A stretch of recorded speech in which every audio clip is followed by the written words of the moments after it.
Hey, good morning, everybody. This is the Recovery Channel podcast.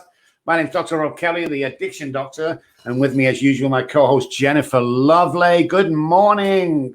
Good morning. How are you? Doing good, apart from our guest, guys. Unfortunately, Damon West is a no-show this morning. Not sure what happened to him, but if you're listening or watching Friends of Damon, give him a shove. We'll see if he comes on during the show. But today, it's the best show in the world because it's just me and Jen. Yay. I love that. It's kind of fun. Yeah, it is. So what I want to talk about today is I'm going to talk about changing the way you think to change the way you drink. And we're going to talk about boundaries. So changing the way you think is something that I'm absolutely amazing on. And boundaries, I know Jennifer teaches good boundaries, you know, even I've learned from her from the past. So that's what we're going to discuss today. What do you reckon, Jen? I love that because the truth is that I haven't always been good with boundaries. Yeah, I've been terrible. I'm terrible. You know, from my upbringing and from my time on the streets, which people usually get sick of hearing, but it's so true, that I have two reactions. I have, okay, that's cool, let's carry on, or fuck you, I'm going to kill you. And there's no boundaries around anything that I have usually. I'm learning as we go along, but it was really hard for me to get boundaries because that meant I had to still be friends with the person that had just given a boundary. And some people comment, Rob, why are you so pissed off? I'm not pissed off. I'm not pissed off at you, bro. That's a boundary. You know, you can't step over that and you can't do this. And we're only speaking about my last assistant who broke all boundaries and I didn't see it. You know, I mean, the idea is when we get so busy and I'm doing everything like 9 hours a day, I can't be interrupted by anybody. So the first thing was nobody gets to speak to me unless you go through, let's call her Billy. No, it's called Alfie. And that was it. So, you know, she'd screen calls and that was great. I love that. But then she screen calls Janet when she calls. So Jay Bear calls and she says, oh, well, he's busy right now. You know, he's in with staff talking to him. And Jay's like, well, can I just speak to him real quick? No, unfortunately not.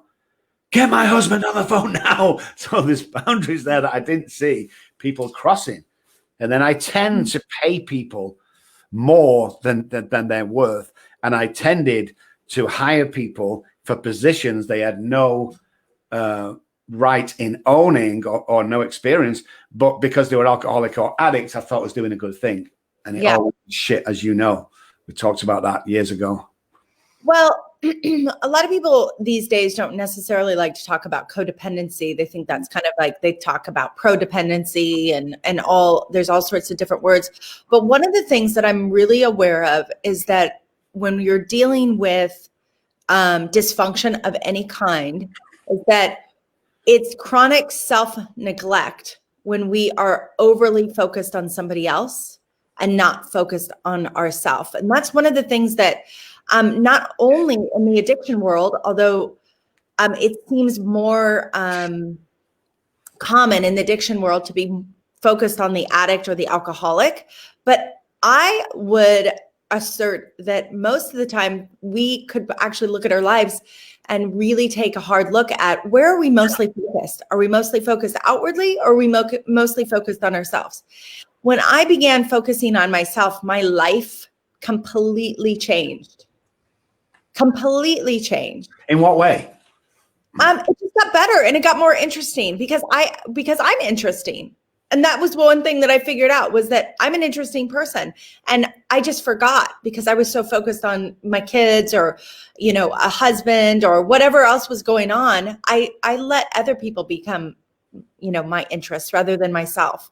And so, you know, we talk about staying in your own lane. Like, who cares what the other swimmer is doing? Yeah. Just be focused on your breathing. And that's interesting enough. And so I think that is a huge thing in our, not only in the addiction world, but just in life. Like right now around the coronavirus, everybody is so concerned about who's wearing a mask and who's not wearing a mask. Now, while I hear you in terms of keeping people safe and all of that, but when we focus on ourselves, we can then begin to self-regulate and deal with what we need to deal with within ourselves rather than so focused on the other person. It's so true. It's so true. And I think we have a saying that we use is everybody swim to their own life raft. You know, stop trying to get on with somebody else because it's not working. And people pleasing has never really been my forte, just because, well, you know, guys, I know there's a lot of people listening right now from the offset. I don't really like people, you know, I don't really mix with people. And as me and Jennifer were talking before the show, I don't play well with others. And that's just the way it's always been with me. I'm very successful. Jen's very successful. And I can't speak for Jen, but I don't need anybody to help me run my business. I don't need anybody to help me do anything. You know, I've created this life. So if you're a friend of mine and I talk to you on Facebook, you're one of the special ones, guys. And I don't mean that to be sound like an idiot or a dickhead, but I'm serious. I don't take time to speak to people. I just don't do it. I got so many people during the day contact me. So many people wanting stuff off me. So many people just want me to give me a mention. It's like I can't get involved in all that. So, you know, it's so. I mean, I just love that chronic self-neglect. I'm telling you guys, somebody's really resonating with that right now as we speak. But it's so true. We forget who we are when we're in that relationship. The amount of women that call up and go, well, I just don't know who I am. And the last, I mean, one we're working with now, you know, said that just, I forgot who I am. And every decision was his decision. And, you know, we always get that. I think we got like 20 people in the last year that's come on and said that they just do what the husband. And I guess that really counts for a lot of people in marriages and relationships. But it's what you get back in return, I find. It's got to be that 50-50 relationship. And most people get into that 90-10 relationship where they're just doing what the husband wants or just doing what the wife wants. And all of a sudden, the relationship breaks up, because it will, after 90-10 split. Then they don't know who they are, and they've got no friends anymore, and they don't have any hobbies because all the hobbies was his. You know, they've never been on vacation because all the vacation's his. And it's just crazy how that chronic self-neglect is just rife. So what do you do about that, Jen? I mean, where'd you go with that? If you can resonate with that as we speak to people that are listening, what advice are we giving that person? Well, you know, I was just talking to a client yesterday, and you know, I mean, one of the other things is we don't even know what kind of ice cream we like or our favorite food, because everything is about whatever the other person wants. And so what I just began doing is I spent time going to restaurants alone. This is when, of course, we could go to restaurants, but spent time going to restaurants alone and really, what do I like? And really looking at what are my values? Yeah. What do I value? Isn't that crazy? What do I really love? And then I just started getting curious about myself. And it's not like one thing, you know, you've got it. There's all sorts of things. Well, do I like riding bikes? Do I like hiking? Do I like, what feels good to me? And here's the thing is, if it's good for me, it's good for everyone. If I'm going to be happy, then everybody else is going to be happy. And that was the one thing that I figured out is if I was taking care of myself, my kids were going to be okay. My husband would be okay. If I'm taking care of myself, because then that meant that my energy that I was putting out there to the world was better. I have a little trick. There's a lot of energy vampires out there. And people really want it. And one of the ways that people pull your energy is looking into your eyes.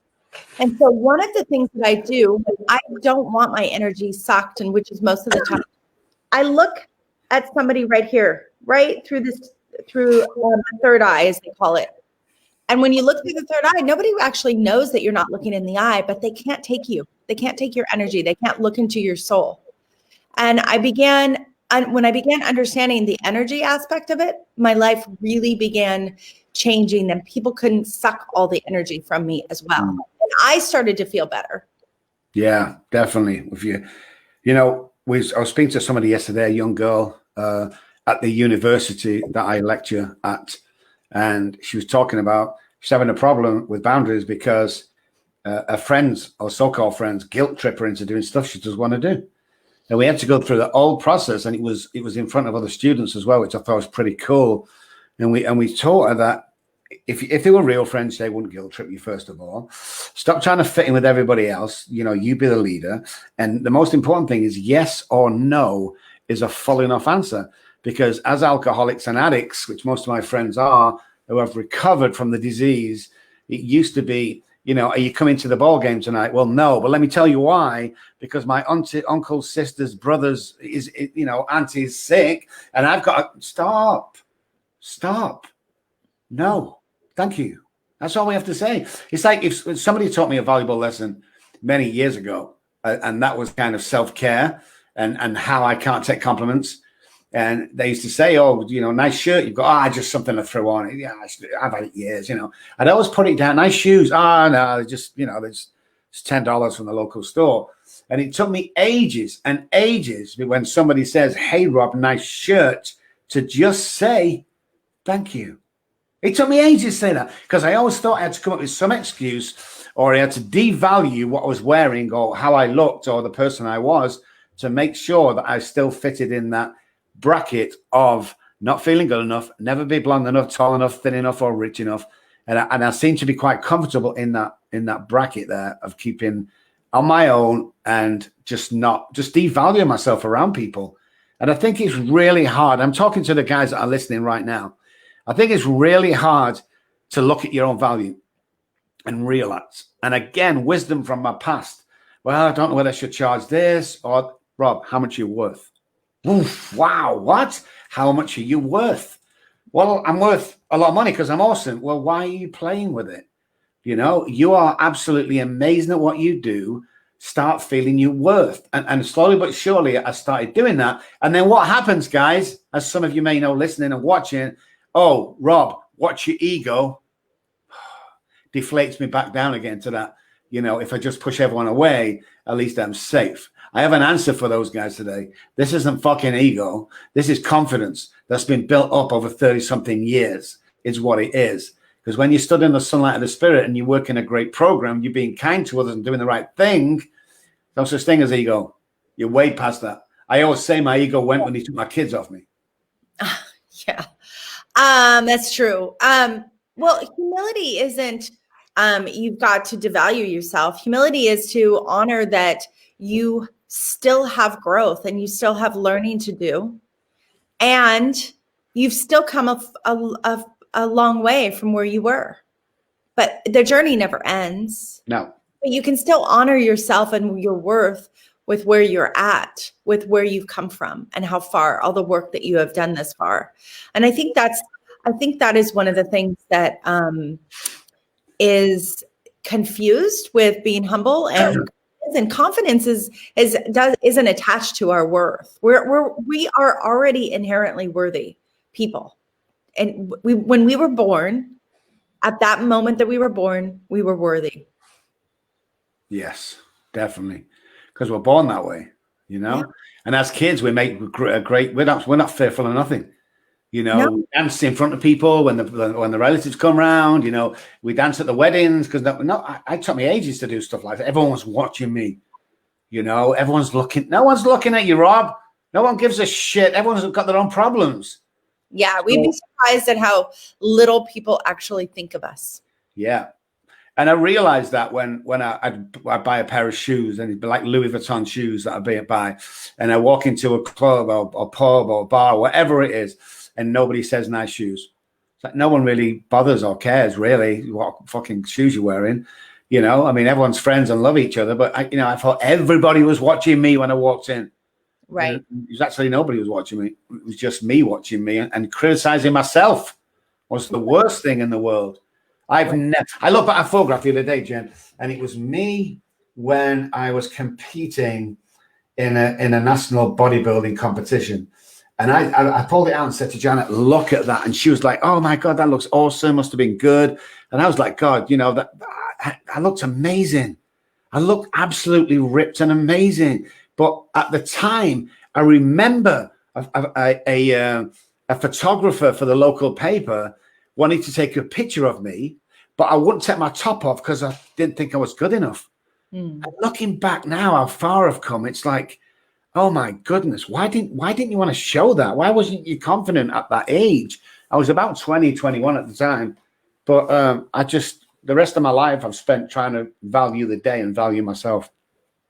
Well, they say that we should take pictures of ourselves now so that we can look back and remember, how beautiful we are. Yeah. and how handsome we are and where we were at that time, and really relish in that, because the truth is that beauty disappears as we age, but what doesn't disappear is what's inside of our heart and the depth that we have there. And I think that we're at a time in this world where transparency and authenticity is incredibly important, and we have no more time for the bullshit and to pretend, right? And so why not take your shirt off and be, this is who I am? Why not step into that arena, right? Because it is the ones that keep trying, that keep stepping into the arena, are the ones that are really fighting the good fight. That's a true warrior. Yeah. You know? Yeah, definitely. As most of you know, guys, I had cool sculpting done a few months ago. It started, and even then it hit me again. I went in, they said to me, Rob, there's going to be bruising, there's going to be swelling for at least a month. Well, in a month's time, I went back in and had the second one done. So it adds another month onto it. And I'm saying to Janet, like, this is a waste of time. My trousers don't fit. My shirt doesn't fit. This is supposed to be like, what the hell's going on? And she's kind of remind me, it's going to be a month or so before the swelling goes down, the bruising goes down. And it's like, I went right back to being that person of look at me. Oh my God. Nobody cares, Rob. You know, you're nearly 60. Let it go. Just let it go. It's crazy. Well, because it's really about what's going on inside of you. You can't take that away, right? That stuff stays with us, and our confidence is not attached to our worth. Yeah. Somebody told me today that, which I thought was interesting. I think it was your weight doesn't equal your value or something like that. And I thought that was so true. I had so many comments and text over that it kind of made people's day, because we get like that, you know. It's like, I used to watch the scales so carefully. If I put on a pound, I wouldn't eat the next day. And it was actually killing me. And it was Janet that pulled me out of that. You know, even to about a year, maybe 2 years ago, when he's doing a lot of TV, when I went on, I think it was Oprah, I think, I dieted. No, let me rephrase that. I starved myself to death for about a month. So when I went on there, I looked good. And she said to me not long ago, she said, how, instead of dieting for other people or getting your body so other people loves it, why don't you just love your own body? And I was like, oh my God, wow. Okay, then. So I've kind of been trying to do that over the last year or two. And up to now, it's working pretty good. Sometimes it doesn't, but a lot of times it does. But life's a lot better today, you know, and that codependency. Me and Janet are really tight. I mean, we just have that relationship that everyone comes up and goes, God, I wish I had that relationship. But even that relationship can be codependent to a certain degree, because if anything happened to Janet, God forbid, and she wasn't here tomorrow, I couldn't run all this. I don't know how to. I'd really struggle. I mean, first of all, I'd be devastated, obviously. But then I'd really struggle. I don't know where our insurance stuff is to claim for death. I don't know where, you know, the car stuff is. I don't know. I mean, she's got it all neatly filed away. But right now, if you asked me to go and find it, I couldn't find it. Is that codependency? Or is that just a great relationship? I don't know. I don't know.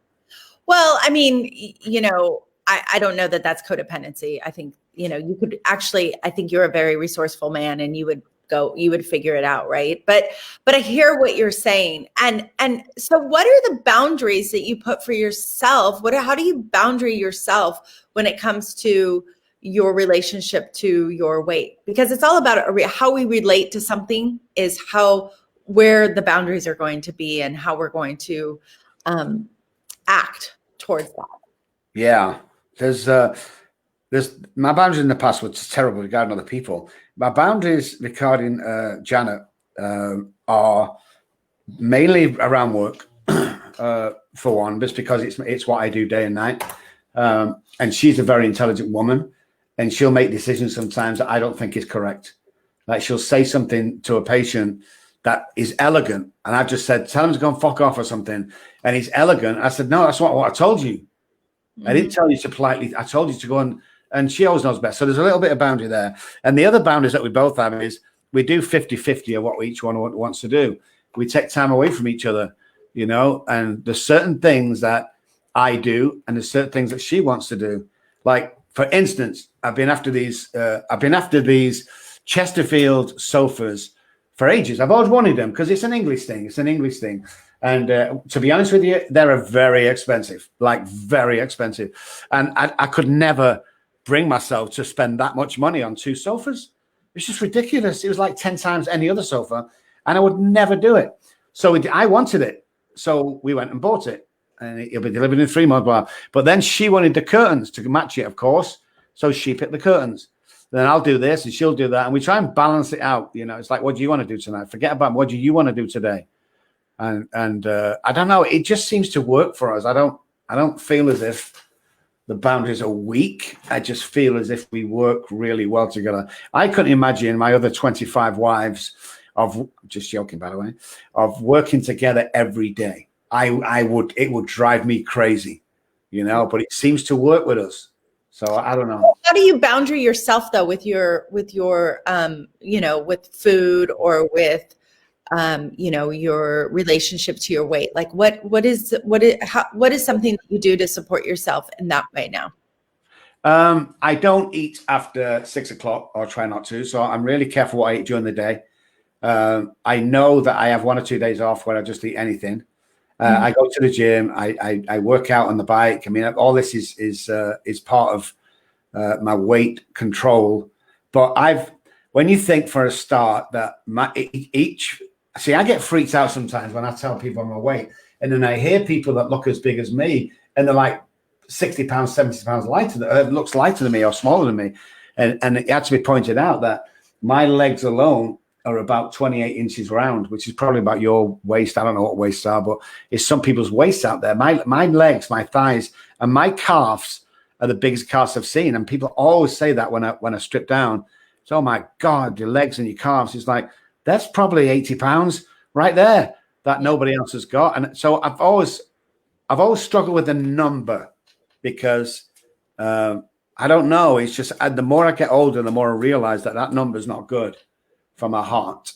Well, it sounds like I mean, because we all have it. I mean, I can look in the mirror and just pick myself apart, but it sounds like there's some body dysmorphia in that.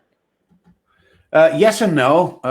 I know that Brian Cuban, who's a very good friend, we've done a lot of work together, did a lot of TV together, and he specializes in body dysmorphia. Now, he would wear a pair of trousers like me or pants, and his shirt would have to be untucked, because if he tucks it in, it'd be too tight and uncomfortable, and he won't be able to, you know, stuff like that. I just never did. But I think there's slight there. I think there's slight with everybody. Yeah. Like, even back in the day, I wasn't happy the way I looked. It's crazy. And I don't think I'm ever happy. But the more I get older, the more I realize that it is what it is, you know? Yeah. So yeah, I don't know. Maybe. I don't know. Well, I just think that we all like have this thing where we look in the mirror and we're like, oh, I don't like that about myself, or, oh, I don't like that. And today, I mean, it used to be, you know, a lot for me. Today it's getting better. Each day it feels like it gets a little bit better. I love myself a little bit different, and I love myself a little bit more each day, and it feels different. But man, and I think aging is such a hard aspect of life, of really coming to terms with our bodies and even our forgetfulness or our eyes. Maybe we can't see as well, but I think that there's a lot of that. And so finding the things that that I really love about myself began my journey into no longer chronic self-neglect. I no longer chronically self-neglect. So give me 5 things that you're happy with, or 5 things that you do that you're proud of. I move my body every day of some way, whether I hike or walk or ride my Peloton, whatever it is, I do something. I love that. I love that I am not incessantly having to, you know, do 100 crunches or ab work every single day to feel good about myself. I really love the woman that I have become. I really feel like all of my trials and tribulations and the struggles, I don't beat myself up about anymore. I really go take a breath and go, gosh, you've come so far. And I love that I've chosen, I'm doing the work that I'm doing today. I'm a Pilates and yoga teacher by trade. I love the work, and I really got burned out. And I love that the meaningful work that I'm doing today. So so those are the things. It's more about the inside of me rather than the outside of me. One of my biggest fears in life is that people will only view me from the outside and they won't see my heart. Yes. Which a lot of people do, don't they? Well, I think we all do it. Yeah. That they won't see the depth that I have. And so now I feel like those are the things that have helped me come out of this chronic self-neglect, is really because I'm doing good things in the world. I'm so focused on myself, and I find myself way more interesting than I've ever found myself. Yeah. Right. What about you? What do you do? 5 things. Well, first of all, I obviously love the map, who I am today, who I've become over the years. I think I like that. I like the way that we again move most days, whether it's in the pool or whatever it may be. We do that. I like the way I have the ability to help others and find a niche in people that they can't find themselves and other people can't find in them. I like the fact that I can spot an alcoholic off a mile away. That really helps people when I say you got a drink problem. They go, wow, how do you know? It's like, I don't know. I just know that it's my job to do that. And I do it very well. And I like my life today, the life that we've built up in such a small time. I mean, 6 years since I met Janet, and yet our lifestyle, you would think that we were saving all our life for this. And we haven't. I got divorced twice. My first divorce cost me a lot of money. My second divorce cost me millions. So, when we started 5-6 years ago, I was working for a pest control company, driving a van, probably earning about $400 a week. So what we built up is absolutely phenomenal. They reckon the first 10 years in business is kind of paying back anything and paying back the business loans. And we never took a business loan. We have no credit card debt. It's like everything we built up has been really good. So I like the way I can bounce back, which I've done 3 times now. Resilience, yeah. Muscle memory or brain memory is exactly the same. Guys, we're going to go to a quick break. Stay with us. Don't forget, Living Recovery Interventions is where it's at.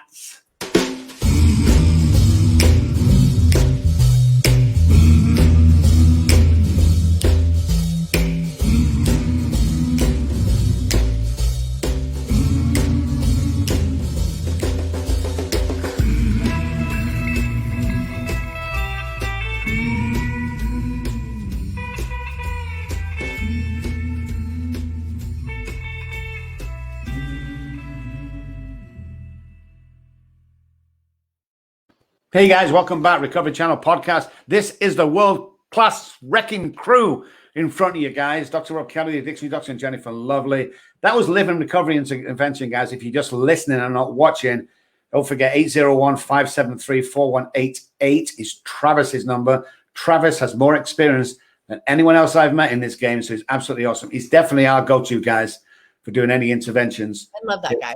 If you need to look at the website, livingrecoveryinterventions.com. Such a great guy. And I tell you what, such a humble guy.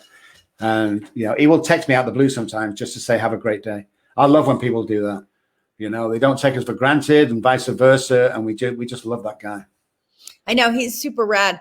He's funny. He's super funny. I love I love talking to him, and I love that what he does, the work in the family system. But I wanted to shift gears. Yesterday, I had this total meltdown about ornaments. Wow. Okay. So, first of all, where was the phone call? Go on, tell me. I was actually talking to I think I was talking to my son, but I realized, so my first marriage, you buy all these ornaments, you have your kids and they have your kids' names on them and you collect them. Okay. So then you get divorced. So my second marriage, we have traveled all over the world. We got ornaments from Prague and Budapest and the UK and all of these places. And it's like, I'm looking at these ornaments. I'm like, why do I have all these ornaments? They take up so much space. So one of the things that I've really worked on is simplifying my life so that I don't I hate stuff. Like I'm not a stuff person. So ornaments, they seem like they're just a waste of space. And anyways, so I just had this like whole thing about ornaments yesterday. Do you like ornaments? Probably 95% no and 5% yes. Yeah. So we're like you. We like to bring something back, but what we started bringing back is a fridge magnet rather than an ornament, because like there's so many. There's so many. So yes. Anyways, I just like, and then my kids, now I get to send all the ornaments to my kids because they're like building their life and creating their Christmas. So I am excited about that.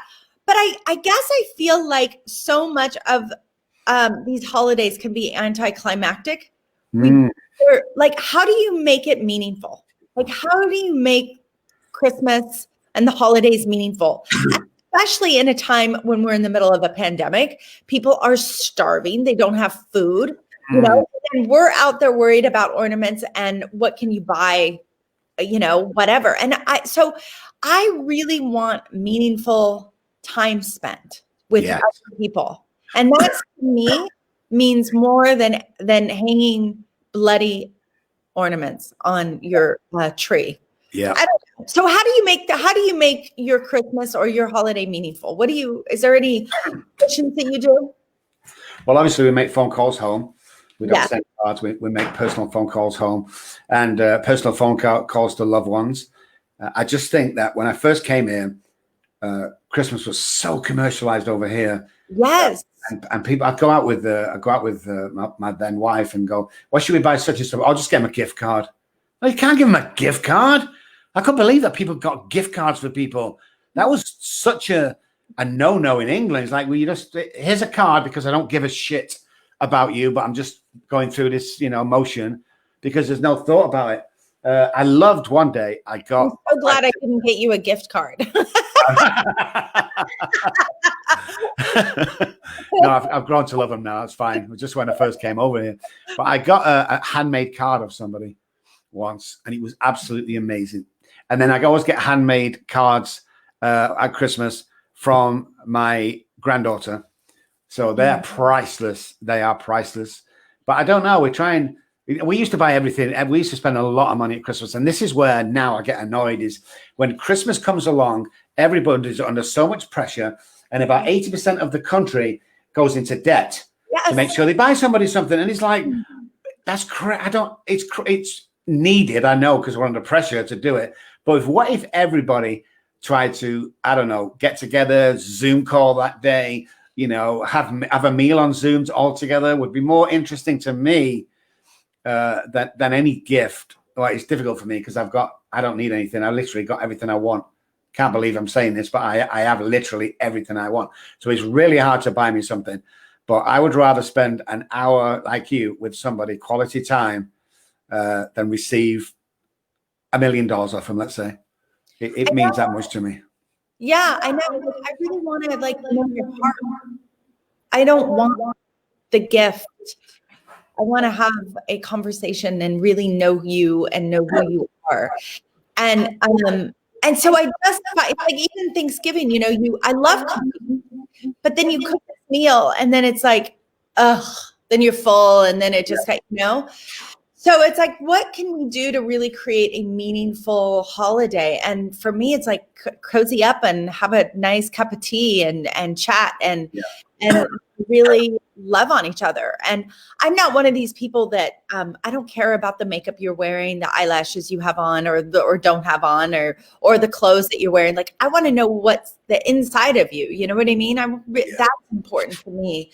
And so one of the things, it's like, as I've gotten older, one of the things is how can we really be together? Sharing my presence and having somebody else share their presence with me is everything.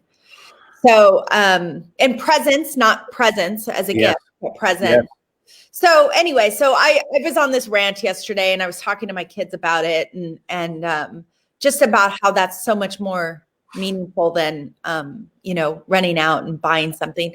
And I think that it's important to really be intentional. It's like, when you think about Robb Kelly, like, what do you think about? What would you think that he would, really enjoy? Mm. And, rather than, let me just go buy something at Target. Yeah. And I love, for those people who don't know by now, we've been telling you every week, but Jennifer called Janet last month sometime, or whenever it was, and says, what can I get Rob for Christmas? And I think Janet's report thing was, I don't know. He literally has everything that he needs. I mean, you could buy him, a coat or something, but he has 10 coats. So I don't know. And then Jennifer says, what if I come over there for a few days? And that's what's happening on Friday. Jennifer's come over to see us. Have some, because we've never met before. For those guys who don't know, we've never met in person. And we've been working together, I don't know how long now, but it's going to be the first time we've ever met. And I've got to admit that would be more meaningful. Yeah, and meaningful than to get a $250,000 gift card, believe it or not. It means more to me than that. So yeah, that's it, guys. Get real with people. Yeah, like really get real with people and really reach out and acknowledge them. Acknowledge who they are for you and your life. And I think that's more meaningful, than anything. One of the things that I love to do with our clients is have the conversation, an essence conversation, is call people and ask them what you bring, what qualities do you bring to a room? Wow. And they're going to tell you, they're just going to randomly tell you what you bring to a room. And to me, that is a bigger gift than a gift card or, a shirt. It's like, what qualities do I bring to your space? Yeah. And I think that is really meaningful to know what qualities somebody brings. Because we're going to do that when we get here, by the way. Oh, yes. That'll be awesome. What me and Janet do, we don't do it as often as we like, but we sit down and both enter the table with our little writing pads and stuff, and we write like 5 things that you bring to my world, and 5 things that I think so special about you, and 5 things of why I love you so much, and all the whys and things about that. And I learned this from the Meadows. I don't know whether most of you know, most of you don't, but 5-6 years ago, just after I met Janet, under so much pressure at work, not taking care of myself, thinking more of, oh my God, I can't believe we're earning this much, of just such a small time, that I got diagnosed as PTSD and trauma, and they took me into the Meadows. Now, the Meadows is one of the best places for trauma. It's where Peter Levine was working and owns. For those people who don't know Peter Levine, look him up. He's one of the trauma specialists. So they took me there for 6 weeks. I spent in there, and to get back home after that was just, I felt awkward, first of all, because we was living in Janet. I moved in with Janet. So it's really Janet's place. I couldn't get on the mortgage, although I was paying the mortgage, but I couldn't get it. So to come out of that and then to come home was really weird for me, because I felt I didn't belong. I felt that imposter syndrome again. And I felt really down because I'd let everybody down, but I had no choice. I had a breakdown. They had to take me to hospital first, and I was in hospital for 2 nights, and then we flew over to the Meadows, and we spent, like I said, 6 weeks there. But I got so knowledgeable, and that's where I learned to sit down and tell each other. We used to tell each other, and we started to write it down so we could swap and read it ourselves and take it in. But it was really awkward at first, because he brought Janet in for a couple's weekend, and you get to do that. You get to sit down, look in each other's eyes, and be real with each other. And it's really embarrassing and awkward, first of all, but I tell you something, improved our relationship 100%. Yeah. It's awesome. It does. It makes all the difference in the world. And when you can eye gaze with somebody and just look in their eyes, somebody that you trust, and you are, allow them to look at you in that way, I think is a really beautiful experience. And I think that's one of the things that I love. We, the couples that we have, to watch them come back together through our coaching program and watch them really create their relationship and be able to look at each other in each other's eyes and really gaze and love each other in a way that is intimate from an emotional place. Yeah. Yes. And not sexual intimate, just intimate one-on-one. I got to tell you guys something. So we're working with this couple right now, and I've seen me and Jen do like a couples thing together with the people. We do it on 2 or 3 different people. So I'm not naming anybody here, but we was talking once about, I'm going back to what we said at the beginning about how the woman does everything the guy wants to, and this woman has no worth and blah, blah, blah. And Jennifer asked her a question. And when she finished the question, she looked, I mean, these guys are 18, 19 years old. She looked at her husband for an answer, and Jennifer said, don't look at him. And it was really weird to watch her face turn around and go, because we've just been talking about it. The codependency, the like, you have to make decisions on your own. And she literally turned, and when Jennifer said that, don't look at him, I want your answer, I just watched her face. And first of all, it was shock. Secondly, she was like, what should I say? What should I say? And then finally, Jen coaxed it out of her, and it was beautiful to watch. I actually cried on that session, guys. I've never cried openly on a session like that because I could try and keep professional. But the Recover Me coaching that me and Jennifer do, it's a different level, guys. It's not like, you know, Jennifer Lovely coaching. It's not like Robb Kelly Recovery Group. It's kind of a mix in between where I would normally shout at somebody and tell them to get the shit together. And that's what people like about my program. Jennifer does that more tactful, obviously. She doesn't have a wicked heart like me sometimes when I'm talking to the disease. But Recover Me coaching has that place where not only, and listen to this, guys, listen to this, just in case you're wasting money with some other coaching company, we get to not only see the intimate side of the clients, but you get to see our intimate side. Nowhere else during my sessions would I ever break down. But Jennifer asked, and again, Jennifer, she's so good at this, guys. She asked them a question. She asked them a question, and the woman answered, and I just broke down.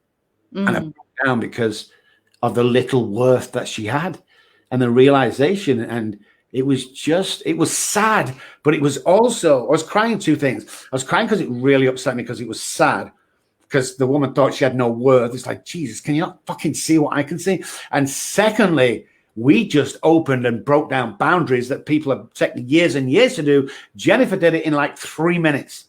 And to watch that stuff, just the tears just flooded out because that's what life's all about. You know, we're going to be asking the questions that nobody else asks. Oh, there, it's going to be okay. No, it's not. If you don't talk about it, if you're not showing where you're going wrong, if you're not showing how much dependency you have on your partner and that if he or she was taken away, you're fucked. If you don't see that, there's always going to be problems. And you're going to keep going to your counselors and your coaches and your psychotherapists, and you're going to do it for the rest of your life. No need. Get it done. Get it absolutely done from day one. Ask the right questions. Get the right people. You know, for me, I'm not being biased or nothing, guys.